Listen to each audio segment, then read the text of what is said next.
हाथ मिलाने से रोका, हाथ जोड़ने पड़ गए। पाकिस्तान के अखलाकी मैच में बड़ी फतह, मुतनाज़िर रेफरी एंडी पाइक्राफ्ट ने सॉरी बोल दिया। पाकिस्तान के टीम मैनेजर और टीम के कप्तान से माजरत, एंडी पाइक्राफ्ट की माफी मांगने की वीडियो जारी। पीसीबी के मुताबिक मैच रेफरी ने वाक़े को राब्ते का फकदान करार दिया। आईसीसी पाक भारत मैच में बेज़ाब्तियों की तफ्तीश करेगा। एंडी पाइक्राफ्ट को आईसीसी हेडक्वार्टर्स बुलाकर तहरीरी माफीनामा लिखवाया गया। पाकिस्तान मुत्तहिदा अरब अमीरात मैच में एंडी पाइक्राफ्ट रेफरी बरकरार। एंडी पाइक्राफ्ट ने पाक भारत कप्तानों को मुसाफहे से मना किया था।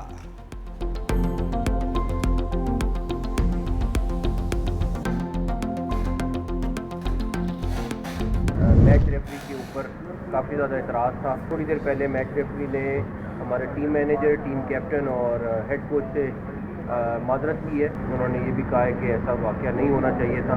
पॉलिटिक्स आज भी हम बिलीव करते हैं और क्रिकेट साथ साथ नहीं चल सकते। एक स्पोर्ट्स है और उसको स्पोर्ट्स रहने दें। एंडी पाइक्राफ्ट ने माफी मांग ली। चेयरमैन पीसीबी मोहसिन नकवी की तस्दीक। कहा आईसीसी कोड ऑफ कंडक्ट की खिलाफ वर्जी पर इंक्वायरी कराएगी। अब सियासत की जगह क्रिकेट पर फोकस करेंगे।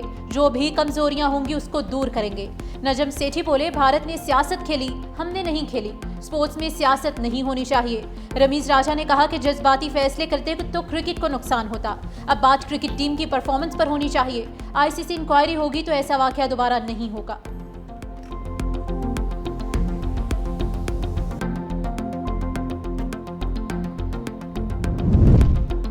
पाकिस्तान मैच खेलेगा या नहीं, दिन भर सनसनी फैली रही। पीसीबी में बड़ी बैठक, मोहसिन नकवी के साथ साबिक चेयरमैन रमीज राजा, नजम सेठी भी मौजूद रहे। पाकिस्तान क्रिकेट टीम को स्टेडियम जाने से रोका गया। नजम सेठी और रमीज राजा ने मोहसिन नकवी को मैच खेलने का मशवरा दिया। मैच रेफरी के माफी मांगने पर कौमी टीम दुबई स्टेडियम पहुंची।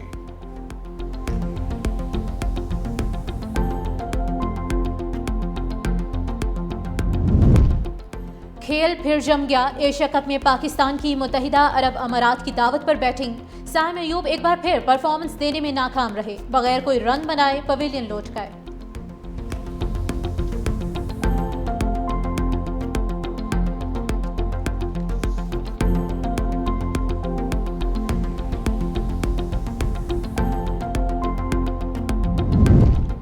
वज़ीर आज़म की सऊदी वलीअहद मोहम्मद बिन सलमान से मुलाकात। कसर यमामा में सऊदी वलीअहद का वज़ीर आज़म का शानदार इस्तकबाल।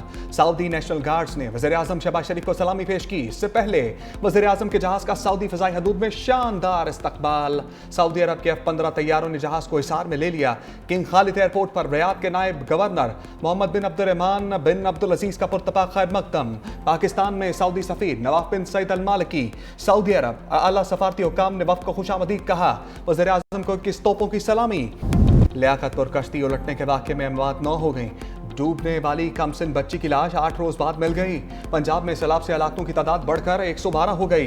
पीटीएम ने दरिया रावी, सतलुज और चनाब में सैलाब से होने वाले नुकसानात की रिपोर्ट जारी कर दी। सैलाबी रेलों से 4700 से ज्यादा देहात के 47 लाख 21,000 से ज्यादा अफराद मुतासर हुए।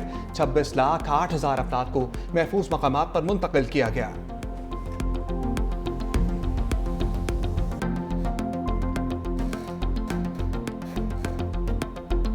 वज़ीर आज़म पाकिस्तान को अपील करना कि वो इंक्वायरी करन, पता करन क्यों गफलत की गई है। इतनी गड्डी जी होने इकड़े हुए का नहीं हुए कितना ने गड्डिया गहना मैंने लोग मर गए, लोगों के बच्चे मार गए, बुढ़े रोल गए, जानवर रोल गए। दरियाए चनाब जहां से गुजरा तबाही के निशान छोड़ गया। हालिया सैलाब में अलीपुर मुकम्मल डूब गया। कभी घरों में रहने वाले आज खुले आसमान तले बेयारो मददगार हैं। जंग की तहसील 18,000 में सैलाब के बाद सैकड़ों लोग बेघर। नाबीना शख्स मोहसिन का भी सैलाब के बाइस रोजगार खत्म हो गया।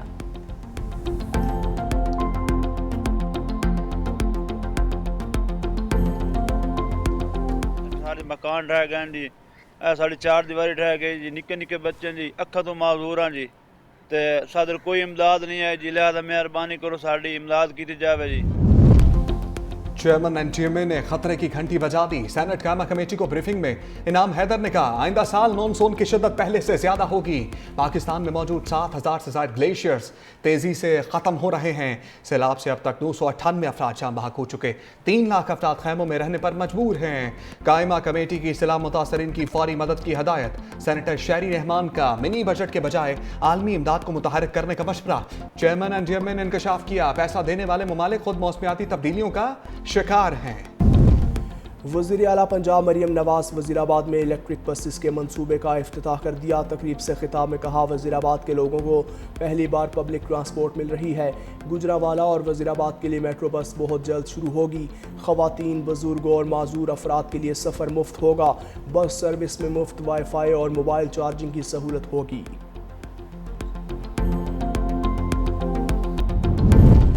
पहली बार महकमा मौसमियात भी कौमी असम्बली की कायमा कमेटी के हत्थे चढ़ गया। कमेटी अरकान ने आड़े हाथों ले लिया। मेंबर कमेटी मीर मुनव्वर अली ने कहा, महकमा मौसमियात की ज़्यादातर खबरें तो गलत निकल आती हैं। एक बार महकमा मौसमियात ने 4 दिन बारिश बताई, एक कतरा भी बारिश नहीं हुई। शाजिया मरी बोली, महकमा मौसमियात जिस दिन बारिश बताता है उस दिन बारिश नहीं होती। हम बारिश का सुनकर छतरी लेकर निकलते हैं तो बारिश ही नहीं होती।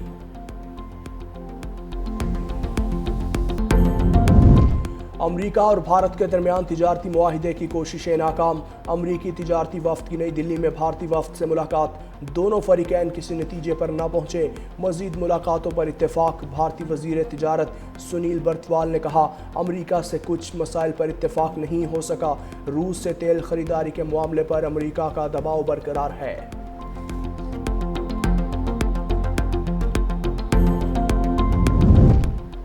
अमेरिका का ईरान पर नई पाबंदियों का ऐलान। अमेरिकी महकमे खजाना ने कई ईरानी शख्सियात और कंपनीज पर पाबंदियां लगा दी। अमेरिका के मुताबिक ईरानी फौज को माली मुआवनत फराहम करने इदारे हांगकांग और मुत्तहिदा अरब अमारात में मौजूद अफराद भी शामिल हैं।